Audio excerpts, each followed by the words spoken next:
Maya Nerini, d'abord merci que vous m'avez invitée et merci surtout à vous, Madame Tox, parce que vous avez donné un peu de l'espoir dans votre discours. Alors, I have a dream, as you have.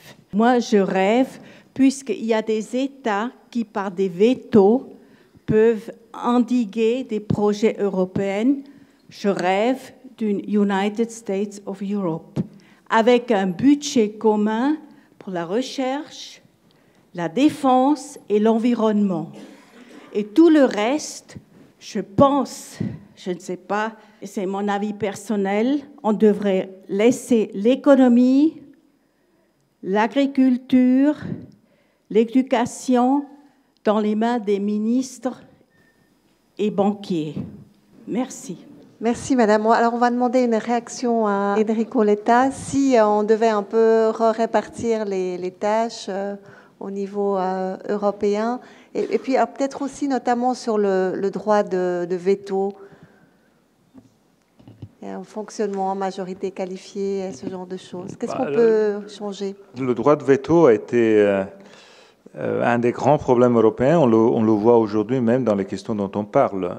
Si je ne me rappelle pas, mais je parle sous le contrôle de Pascal, sur les réfugiés, le droit de veto a été mis à un certain moment parce qu'il y a eu en Allemagne la poussée de la part de certaines lenders qui ont dit au moment décisif à Helmut Kohl, quand il y avait la négociation sur Amsterdam, on ne peut pas accepter le vote à la majorité sur les questions de droit d'asile et des réfugiés. Et naturellement, ça a changé beaucoup d'aspects. Donc, je cite sujet veto seulement pour cet aspect-là. Sur la répartition des compétences en général, vous savez, ce que je pense assez étrange, c'est qu'au niveau européen, il y a des sujets qui sont absolument secondaires. Comment est-ce possible que la culture est quelque chose qui, au niveau européen, est si secondaire? Comment est-ce possible que les ministres de la culture se rencontrent sans avoir beaucoup de travail commun à faire? Comment est-ce possible que les ministres de l'éducation se rencontrent en ayant si peu de travail commun à faire? Ce sont deux sujets sur lesquels on reste comme des silos. Et là, je pense que c'est un grand sujet, parce que le récit européen part aussi du fait qu'il existe une koiné européenne. Mais la koiné européenne, on doit aussi la construire. Il faut créer l'enveloppe de la koiné européenne. Ça passe aussi par les écoles, ça passe aussi par les enseignements, ça passe aussi par les programmes. Tout ça, pratiquement, n'existe pas. Chaque pays travaille comme des silos, et je pense que c'est un des grands sujets. En plus, on commence à voir cet aspect de koiné quand on a les étudiants qui font l'Erasmus, et donc qui vivent cet Erasmus. L'attaque des terroristes au Bataclan a été plus grave encore parce que ça a été une attaque à cette génération. Cette génération qui est une génération cosmopolite, intégrée, une génération dans laquelle les différences de religion ou de langue sont une richesse et non pas un problème. Donc, moi, je prends cet aspect-là et je plaide pour qu'on réfléchisse aussi sur le fait qu'en Europe, on devrait se poser le problème de la koiné culturelle et éducative, au lieu d'être complètement chacun pour soi en ne faisant rien sur ces sujets, ou pas rien, mais très peu. Pascal Lamy, quand même peut-être une réaction de votre part sur le fait que finalement dans la construction européenne, on aura mis une énergie considérable sur la politique agricole commune, et puis on aurait peut-être mieux fait de s'occuper d'un FBI. Alors, comment vous voyez une nouvelle répartition des tâches peut-être? L'Union européenne est âgée maintenant, et on ne peut pas considérer que ce qui était le moteur de la construction européenne dans les années 50, l'acier, charbon, puis ensuite l'agriculture, sont les moteurs du XXIe siècle.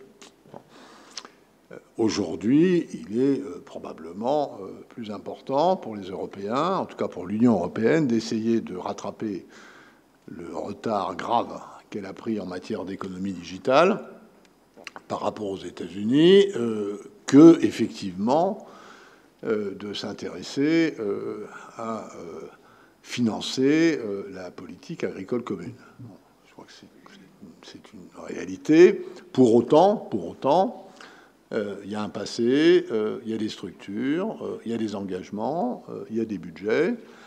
Et les Suisses sont assez bien placés, d'ailleurs, pour savoir que quand on a une agriculture pas très productive et dont on tient quand même à l'existence parce qu'on veut entretenir une nature qui, autrement, basculerait vite dans la jachère, ça coûte cher.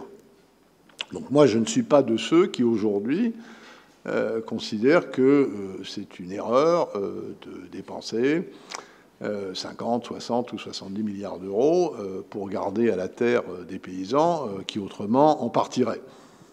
Je ne suis pas sûr que le ratio entre ce que l'on dépense et l'effet environnemental qu'on a soit de la meilleure qualité.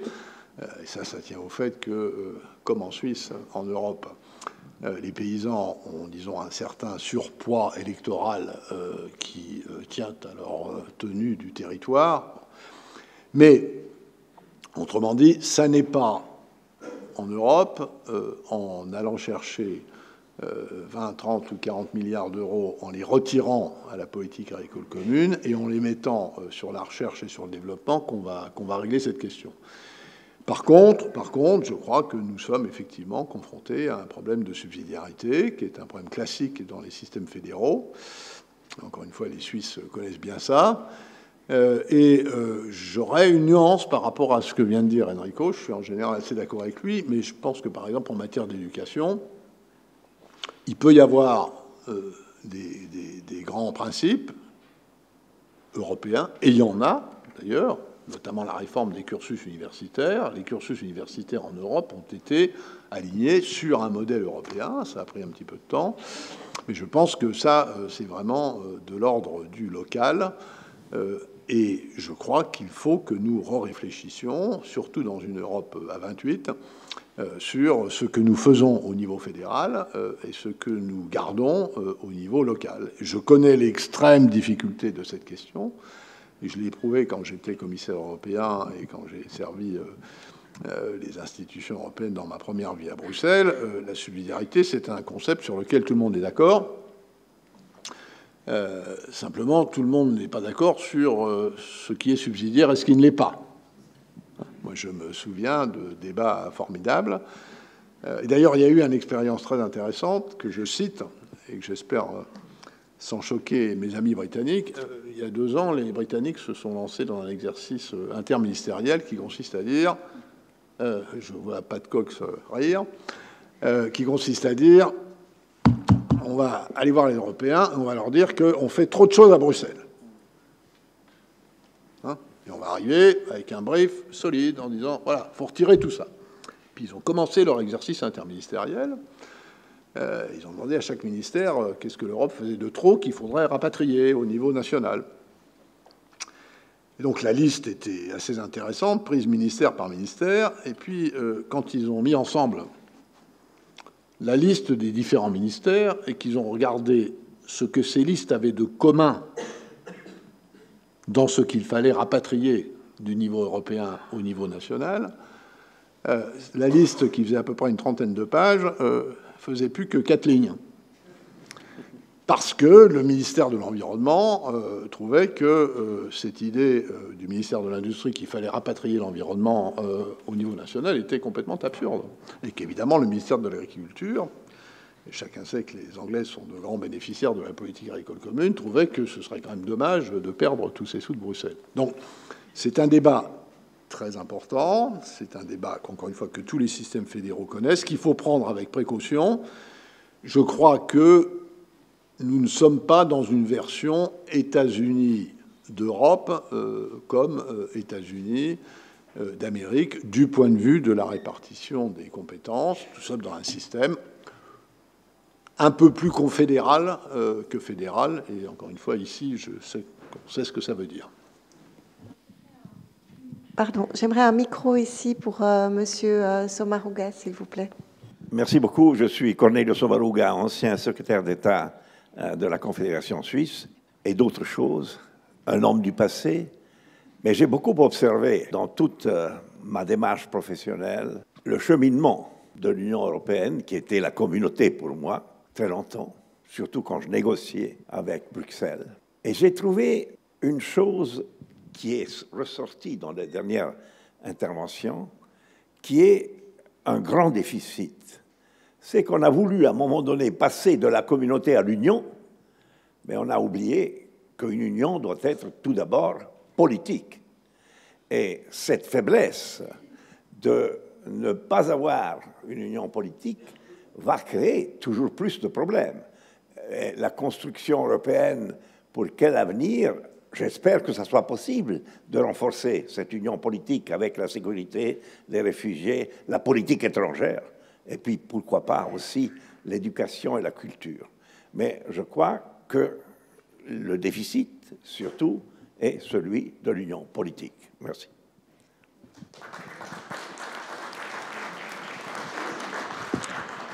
Merci, Monsieur Sommaruga. C'est peut-être l'occasion pour vous, Enrico Letta, de développer aussi un peu, je ne sais pas, quelques griefs que vous avez contre l'Allemagne, ou du moins, peut-être comment est-ce qu'on pourrait rééquilibrer le pouvoir et puis surtout fortifier cette union politique. Vous savez, moi, l'Allemagne, on vient de voir Merkel qui a fait deux choix, un premier choix sur les migrants et un deuxième choix sur la solidarité à la France, qui sont la démonstration d'un leadership, d'un grand leadership. Là, Merkel m'a rappelé Kohl. Dans d'autres choses, non. Mais là, elle m'a rappelé Kohl, c'est-à-dire le grand choix d'une Allemagne qui pense à l'intérêt général européen avant que de penser à son intérêt. Et là, je pense que l'Allemagne a fait des choix importants, et le choix que aujourd'hui, a été annoncé de solidarité avec la France est un choix décisif, je crois. Mais pour répondre à ce que vous veniez de dire, vous savez, la chose qui s'est passée pendant les dernières 5 années en Europe, ça a été ce changement, cet effondrement de la Commission et de la méthode communautaire en faveur du Conseil européen, qui est naturellement le lieu principal d'une action intergouvernementale. Si les choses changent dans le passé, la salle, on dit salle de machine, salle à machine de la Commission, de l'Europe était la Commission européenne, maintenant ça a été le Conseil européen. Et si c'est le Conseil européen, vous avez une situation dans laquelle, au Conseil européen, c'est la seule institution européenne dans laquelle vous avez des gens qui font un autre métier. Ils font un autre métier. Parce qu'ils sont leaders nationaux, élus par leur constituency nationale. Alors que la Commission et le Parlement européen, et même la Banque centrale, et les autres institutions, ils ont des gens qui font seulement ça, qui ont le but de représenter l'Europe. Le Conseil européen, qui devient l'instance la plus importante, est un lieu où se trouvent des gens qui sont élus par des constituencies nationales. Et on leur demande à ces gens-là d'être leaders européens un jour par mois. Et ils sont élus de leurs constituencies et ils sont pour les autres 29 jours leaders nationaux. Et puis un jour, vous lui dites, maintenant vous devez être leader européen.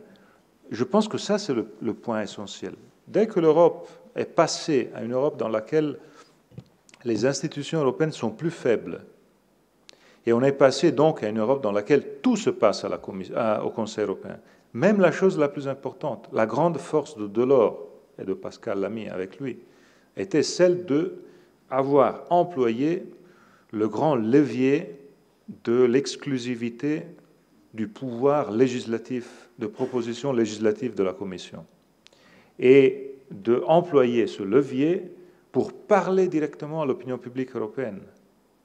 Quand Delors lançait par exemple, les directives sur la fin du monopole des compagnies aériennes nationales. Il parlait aux opinions publiques. Les États membres résistaient parce qu'il y avait un problème avec Sabena, avec Alitalia et tout ça. Mais les opinions publiques étaient favorables. Et l'alliance entre la Commission et les opinions publiques emmenait à la fin un résultat. Maintenant, vous avez une situation dans laquelle c'est le Conseil européen qui donne le feu vert sur tout. Et si le Conseil européen ne dit pas à la Commission « OK, tu peux partir avec l'union bancaire », la Commission européenne ne part pas pour l'union bancaire.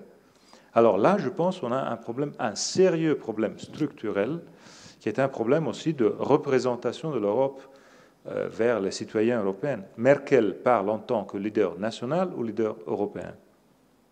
Là, c'est un problème avec ce que je vous ai raconté sur l'Italie. Et qui parle au nom de l'Europe? Qui parle au nom de la constituency européenne?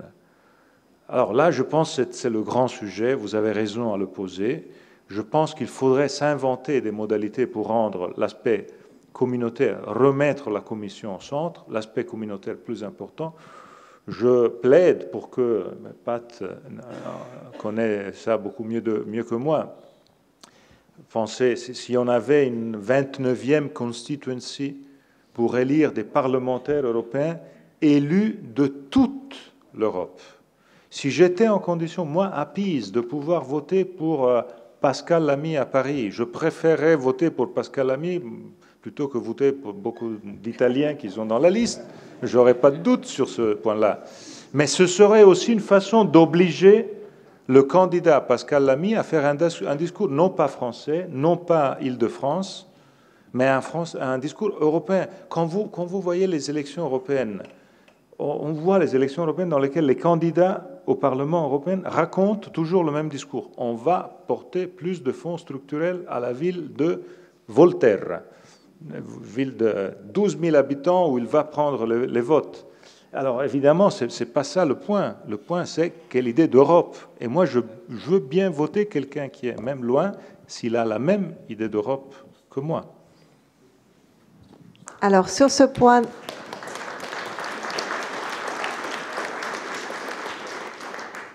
renforcer l'aspect politique de l'Union, Pat Cox, et puis ensuite peut-être Pascal Lamy quand même, qui a été interpellé.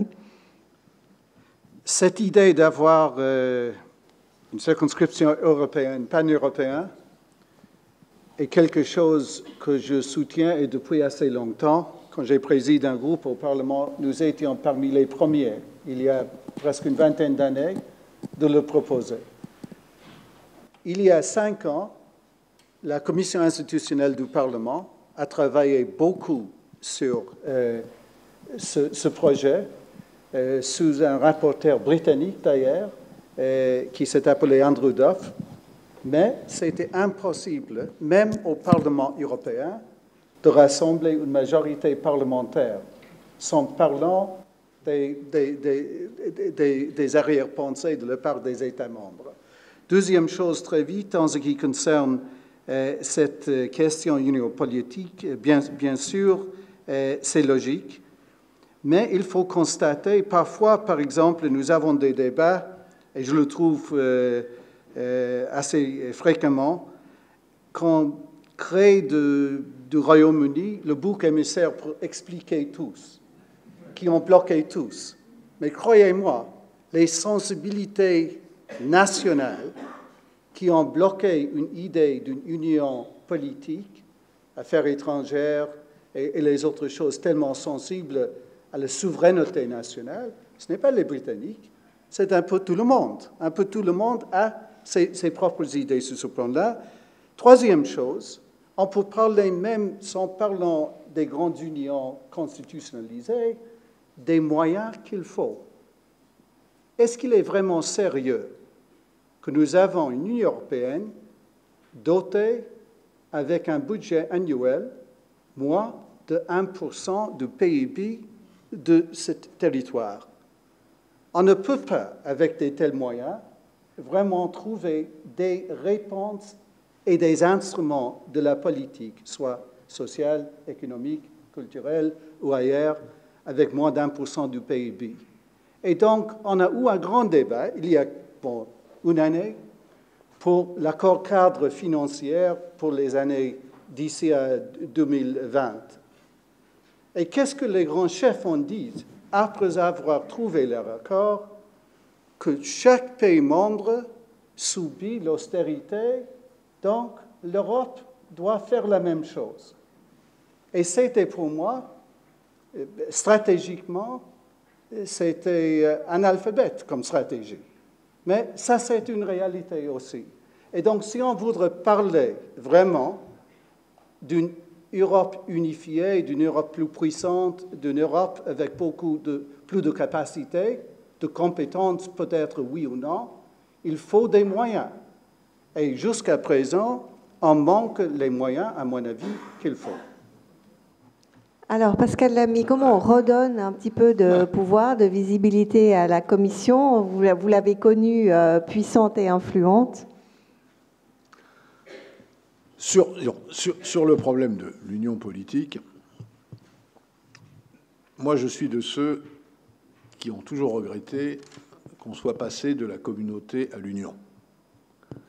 Parce que je pense que la communauté précède l'union et que les grands mots c'est bien joli, mais aussi longtemps que les Européens ne se sentent pas appartenir à quelque chose de semblable qui est un espace politique commun, et ça c'est de l'ordre de la communauté, c'est de l'ordre des valeurs.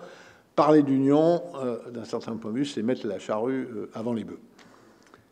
Et donc, j'aurais préféré qu'on continue à parler de communauté parce que c'est ça qui compte.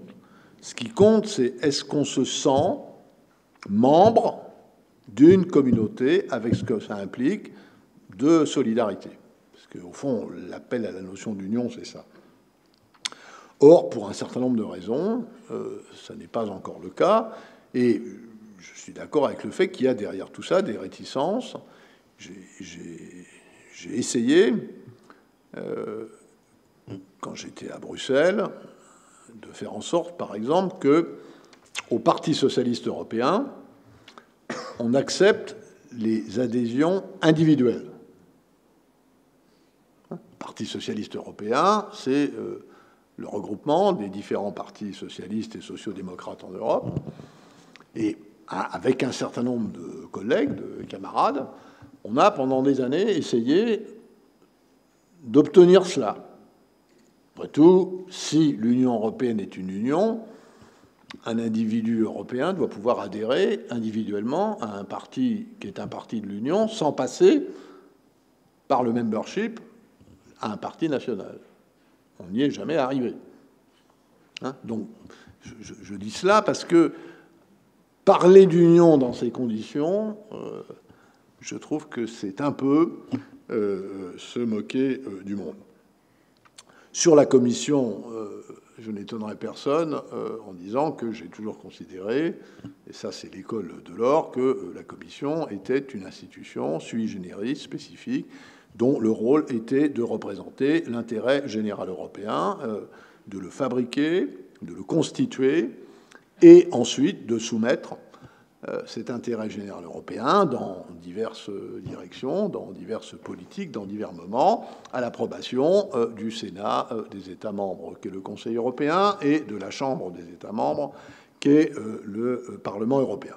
Je sais qu'en appelant le Conseil européen le Sénat des États membres, je chiffonne beaucoup de diplomates westphaliens. Il n'y a que comme cela que ça peut marcher. Et Enrico a totalement raison de dire que les membres du Conseil européen passent quand même l'essentiel de leur temps à diriger leur pays. Il est tout à fait normal qu'ils se prononcent, si possible à la majorité, sur des propositions de la Commission, mais il faut une institution qui incarne l'intérêt général européen, et cette institution, on l'a appelée Commission. Pourquoi on l'a appelée Commission ?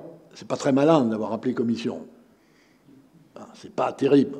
Ça fait un peu commissaire. Voilà, je me suis. Mauvais souvenir. Quand j'ai exercé mes fonctions à Bruxelles et que je me promenais dans les campagnes françaises et que je disais que j'étais commissaire européen, les gens disaient tiens, je ne savais pas qu'il y avait des flics européens et qu'il y avait même des commissaires européens avec les flics européens. Bon, vous savez tous, une des raisons pour lesquelles on a appelé la commission, c'est par référence aux commissions fluviales du XIXe siècle, qui étaient, tu ne me démentiras pas sur ce point, qui étaient les premières institutions vraiment supranationales en Europe, ont été les commissions du Rhin et du Danube.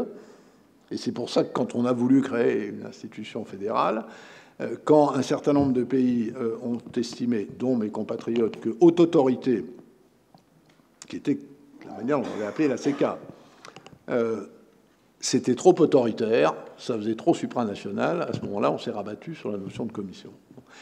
Je pense, et je ne trahis aucun secret en disant que c'est vrai que les 10 ans Barroso n'ont pas été des grandes années institutionnelles, et je fais crédit à la commission Juncker d'avoir commencé poussivement, péniblement, à remonter un peu les 3 étages d'escalier que la commission Barroso, les commissions Barroso ont descendu dans les années précédentes. Ça prendra du temps parce que, on en parlait tout à l'heure ensemble, descendre les escaliers, ça va très vite, les remonter, c'est un peu plus compliqué. Dernier point sur l'Allemagne. J'ai écrit dans un livre que j'ai publié l'année dernière, j'ai rappelé une de mes vieilles thèses, qui était qu'il faudra un jour passer par une fédération entre la France et l'Allemagne. Et dans ce petit livre, j'ai expliqué que je voyais ça à horizon 2042, parce qu'en 2042, c'était le moment où la France et l'Allemagne auraient chacune 72 millions d'habitants, et que les fusions, ça ne se faisait bien qu'entre égaux. Cet horizon vient de disparaître. Il vient de disparaître. Les Allemands vont probablement avaler entre 1 million et 1,5 million d'immigrés, c'est-à-dire à peu près 2% de leur population, avec ce que ça comporte de dépenses, avec ce que ça comporte de mobilisation, et aussi avec ce que ça comporte de changements profonds de la perspective démographique, qui était ce plafond idéologique qui a dominé leur comportement depuis un certain nombre d'années. Donc je pense que nous ne pouvons plus parler, en tout cas je ne parle plus, après ce qui s'est passé, et j'y suis assez souvent, je ne parle plus de la même Allemagne. Quand je parle de l'Allemagne de demain, je ne parle plus de la même Allemagne que celle que j'ai connue pendant 30 ou 40 ans. C'est une autre Allemagne qui est en train de naître, qui est en train de se constituer, avec certainement des turbulences. Il n'y a qu'à voir d'ailleurs le choc que la chancelière a pris dans sa popularité dans l'opinion allemande. Je pense qu'elle a suffisamment de capital pour le dépenser sur une grande cause, qui est celle-là, comme ses prédécesseurs, parce que j'ai toujours pensé qu'en politique, accumuler du capital, c'était intéressant, à condition qu'on le dépense une fois. C'est ce qu'elle est en train de faire, et je trouve qu'il y a un grand changement qui est à l'œuvre. Il n'est pas terminé, il ne se fera pas forcément dans le bonheur, ça va provoquer des turbulences. Je pense que c'est comme ça qu'il faut aussi réfléchir à l'Europe de demain. Merci. Nicolas Forster, puis ensuite une question du professeur Casassus. Alors juste très vite pour complémenter sur cette question sur l'Allemagne et l'immigration. Je crois que l'Allemagne a appris des 2 guerres qu'elle ne doit jamais prendre le lead ou qu'elle ne veut plus prendre le lead. Et que c'est toujours d'autres pays qui doivent faire ça, même s'il y a une demande aujourd'hui pour un lead allemand, assez souvent. Et l'Allemagne, ce qu'elle fait normalement, c'est plutôt un leading from behind. Mais pour une fois, avec cette question d'immigration, c'était l'Allemagne qui a pris le lead au niveau européen. Et je travaille souvent en Allemagne et on remarque qu'il y a vraiment des frictions aussi au sein du gouvernement à cause de ça. Et qu'on n'est pas habitué à cette situation d'être seul au niveau européen. Et moi, j'ai un peu peur maintenant que l'Allemagne, qui a fait quelque chose de formidable dans cette crise de réfugiés, qu'elle a peur de son courage maintenant et qu'elle va rejoindre les autres Européens sur cette question aussi et d'être moins ambitieuse pour le futur. Merci. Un micro, voilà. Gilbert Casassus, professeur en études européennes à l'Université de Fribourg. D'abord, sur l'Allemagne, je suis assez d'accord avec ce que vous avez dit, monsieur. L'État Merkel, aujourd'hui, n'est malheureusement pas dans la même situation que l'était Kohl dans les grandes années de Kohl. Je pourrais dire peut-être que, curieusement, Merkel est aujourd'hui dans la position où était Kohl entre 96 et 98. C'est-à-dire qu'il faut quand même prendre en compte qu'aujourd'hui, de plus en plus, il y a aussi une crise interne à la CDU-CSU et qu'avec ça, il n'y a pas d'alternative politique et que, comme je l'ai dit dernièrement, le SPD est dans une sorte de marasme. Mais curieusement, on dit que Margot Gabriel prend parfois des positions beaucoup plus proches de la CSU bavaroise que de Mme Merkel, ce qui est quand même une chose pas inintéressante. Nous sommes en 2015, nous fêtons un 10e anniversaire qui n'est pas très drôle pour l'Europe. C'est l'échec de la Constitution européenne. Mais ce qui m'intéresse quand on voit ça maintenant avec le recul, c'est les erreurs que nous avons faites, nous, pro-européens, après 2005. Nous n'avons pas tenu compte, à mon avis, de l'échec du traité constitutionnel. Et la question que je me pose, et que je vous pose également, c'est de savoir si, aujourd'hui, nous ne sommes pas nous-mêmes un peu responsables de l'attitude que nous avons prise juste après, notamment avec le traité de Lisbonne, qui n'a pas été ratifié comme l'aurait été la Constitution européenne, donc un déficit de légitimité politique, et que sans légitimité politique, on n'arrive pas à gagner à nous la cause d'une population, et notamment des Européens. Ce que je veux dire par là, nous sommes aujourd'hui un peu coincés dans le carcan institutionnel de 2007. Et là, j'en reviens à une idée de Loriste, qui était l'acte unique européen. Quand on fait une sorte d'analyse sur le long terme de l'histoire européenne, on a remarqué au milieu des années 80, alors c'est vrai qu'il y avait Mitterrand et Kohl, c'est vrai qu'il y avait Jacques Delors, c'est vrai qu'il y avait une autre époque, mais on a remarqué qu'il y avait déjà le carcan des traités, du traité de 57, voire des améliorations de 69. Mais ce qu'il y avait, c'est que là, il y a eu une volonté de faire une nouvelle avancée institutionnelle avec l'acte unique européen. Aujourd'hui, l'une des raisons principales, à mon avis, aussi du désamour, c'est qu'il n'y a pas de politique sociale en Europe.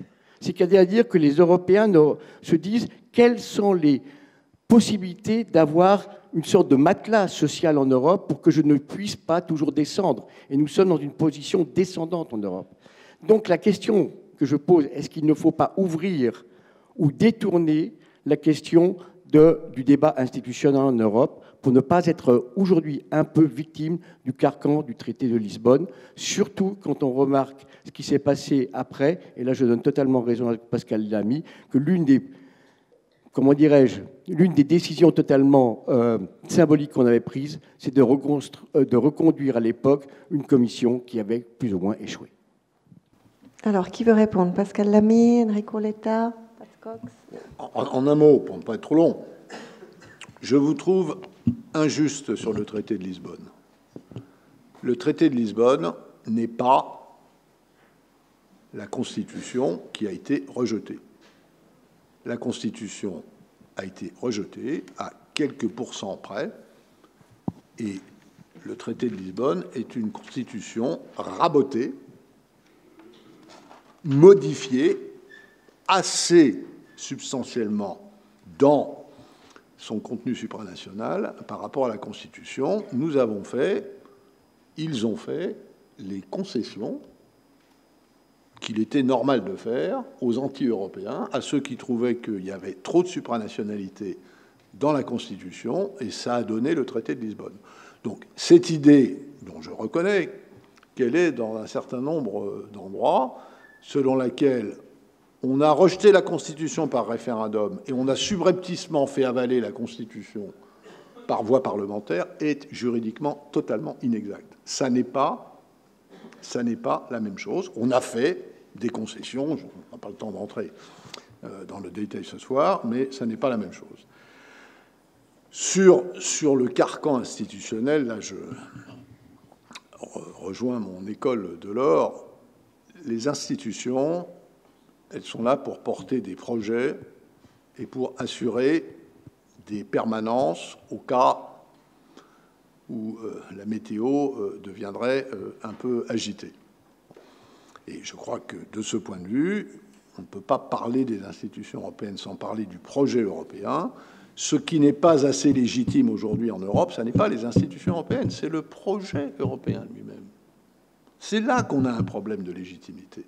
C'est là que nous, les pro-européens, nous devons reprendre le travail pour convaincre une majorité suffisante d'Européens que l'intégration européenne mérite d'être poursuivie. Alors, ne dramatisons pas non plus.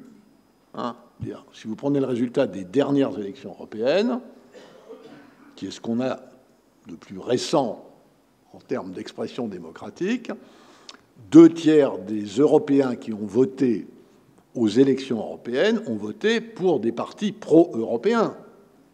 Alors c'est vrai qu'il y a 100 députés eurosceptiques ou anti-européens au Parlement européen, c'est plus qu'avant, mais ce n'est pas non plus une masse qui remet en cause profondément le système. Ceci étant, il faut regarder les dynamiques, et il faut, de mon point de vue, que ceux d'entre nous qui continuent à se battre pour cette cause fassent en sorte que cette dynamique de montée des mouvements anti-européens ou eurosceptiques, que cette dynamique s'arrête, parce que si elle continue sur la lancée des 15 dernières années, alors nous avons un sérieux problème. Et je pense que c'est comme ça qu'il faut voir les choses. J'avais vu une question là derrière, tout au fond. Frédéric Allemand, chercheur en études européennes au Luxembourg et aussi enseignant à Sciences Po. Donc, bonsoir Monsieur le Doyen, j'en profite. Alors, il y a un élément qui est revenu dans la bouche, dans les interventions de plusieurs d'entre vous, c'est la question de la mobilisation des jeunes. Une petite observation comme ça. Il est vrai que si on mesure la moyenne d'âge de l'assistance, je pense qu'on obtient peu ou prou l'âge de la communauté de l'Union européenne, c'est-à-dire aux alentours de 64-65 ans. Disant cela, ce n'est pas une critique, hein, c'est juste une observation. Et mon point n'est pas de dire qu'il aurait fallu des jeunes pour avoir des jeunes. Il ne faut pas des jeunes pour le plaisir, pour un discours jeuniste. Là n'est pas le sujet.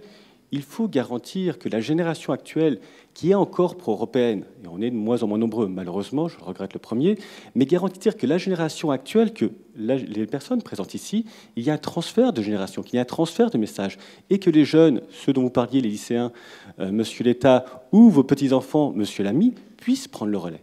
S'il n'y a personne pour prendre le relais, que va-t-il se passer du projet européen ? Il va mourir doucement, il va venir mourir sur la grève d'une plage un matin, il disparaîtra alors qu'on s'est tellement battu pour l'avoir. Monsieur l'ami, vous avez évoqué un point important, c'est la question de... Non, c'était Monsieur l'État, pardon. Quand vous demandiez un petit peu les perspectives qui interpellaient vos jeunes lycéens, ils ont évoqué le côté de l'Allemagne. Monsieur l'ami, vous avez évoqué la question du chômage. Moi, je veux bien la question du chômage, effectivement, la question de la prospérité économique, que l'on donne des perspectives économiques et sociales aux jeunes. Mais le problème dans tout ça, c'est dès que les perspectives économiques, effectivement, sont moins bonnes, que se passe-t-il ? Qu'observe-t-on aujourd'hui ? Eh bien, vous avez une perte complètement d'engouement de cette partie des jeunes. Donc l'argument économique n'est pas suffisant. Il est nécessaire, mais pas suffisant. Je crois c'est qu'une facette d'un point qui est plus central, c'est la question de la dignité de la personne humaine.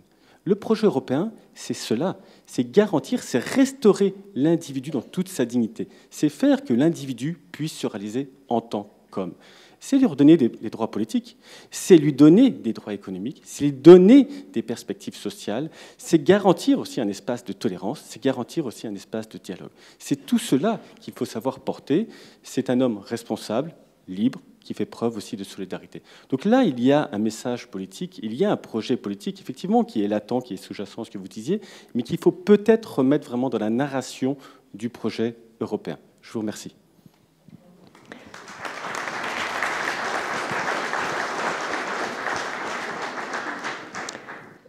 Enrico Letta, vous aviez proposé que l'Union européenne donne des prestations d'assurance chômage. On en avait parlé lors d'un précédent débat. Est-ce que vous pouvez développer et dire si l'idée avance ?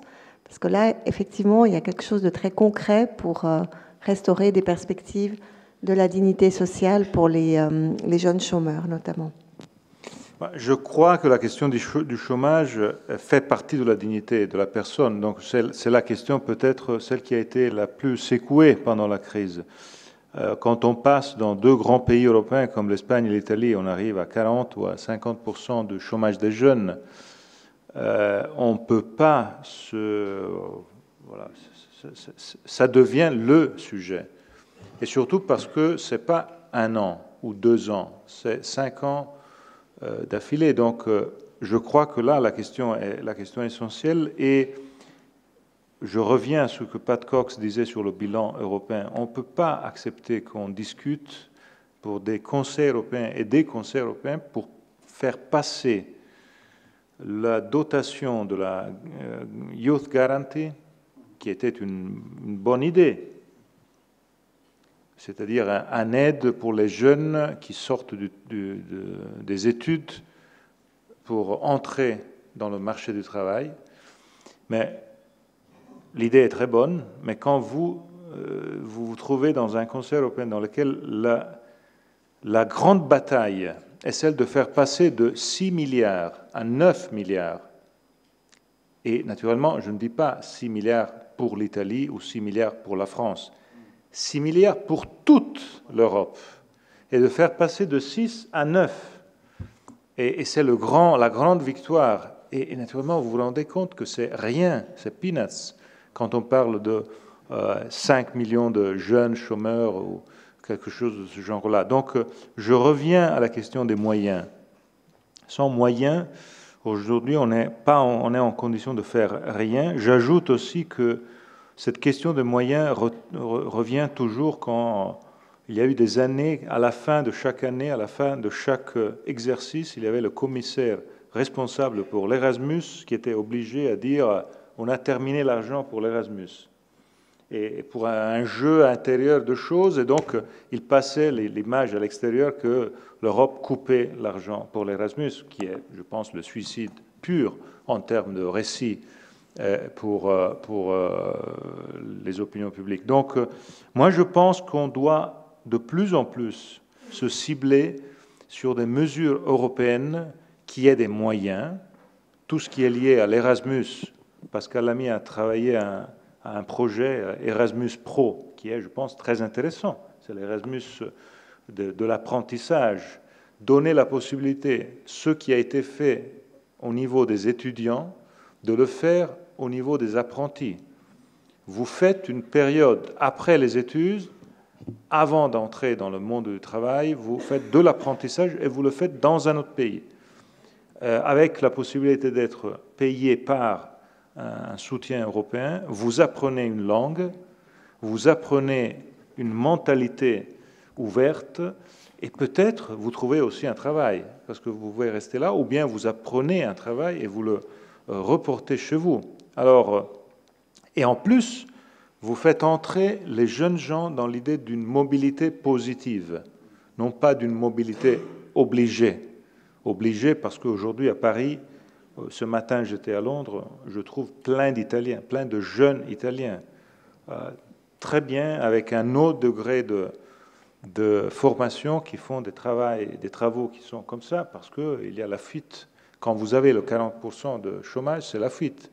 Donc là, le point, c'est que je crois que dans tout ce sujet, à la fin de tout, la question du chômage des jeunes et de la possibilité de faire en sorte, ce que vous disiez, monsieur, auparavant, quand vous avez parlé des chutes de perspective. Ça, c'est le point. On se trouve dans une situation dans laquelle les générations qui sont aujourd'hui, comme la mienne, sont des générations qui préfèrent ne pas investir ce qu'elles gagnent pour garder quelque chose pour les enfants, parce qu'on pense tous, on a tous l'arrière-pensée que les enfants auront moins de perspectives par rapport à ceux que nous avons eus ou ceux que nous avons. Et donc, au lieu d'investir, ce qui est bien pour le système économique, on met d'à côté pour eux, pour leur donner la possibilité de se tenir au même niveau que nous, on est, en sachant qu'ils vont avoir des possibilités de travail inférieures. Alors, quand une économie est dans ce mood-là, c'est la dégringolade. Alors, c'est pour ça que je pense que là, il faut qu'on travaille sur cet aspect-là, il faut du tournevis. Là. Et je pense que c'est nécessaire de le faire avec les moyens.